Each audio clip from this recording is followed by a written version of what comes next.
El sexenni és un període turbulent, ple d'esperances i tanmateix, com en un laboratori, els liberals i progressistes que s'hi impliquen, els republicans i els federals, aspiren a modificar el règim.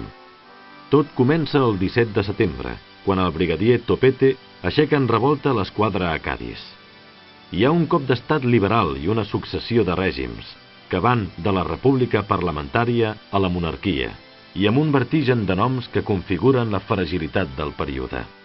La vertebració en juntes del nou poder amb la milícia nacional com a element de poder, les diputacions agitadores i una profunda implicació popular feu del cop militar de signe liberal una autèntica explosió contra la monarquia borbònica. Les eleccions, amb els auspicis de generals com Serrano o Prim, donen pas a una constitució, la del 69, que curiosament manté la monarquia, i si els Borbons no poden ser reis a causa de l'oposició, cal crear una dinastia. Després de moltes discussions, com en una opereta, Prim ofereix el tron a Amadeu de Savoia, de to liberal, però només l'assassinat de Prim el 1870 complica el panorama.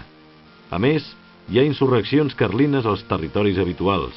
Els republicans i federals estan en revolta i a Cuba hi ha més oposicions a la liberalitat d'unes corts que maldaven contra l'esclavitud que era vigent a l'illa. De la república a la regència, fins la tornada dels militars i ara els conservadors. S'ofereix la corona als Borbons, el fill d'Isabel II, Alfons XIII, i s'enceta una altra etapa conservadora que fa arxivar lleis i constitucions, decrets i esperances en una involució que el nom explicita, la restauració de la monarquia en un procés inspirat a mirar enrere.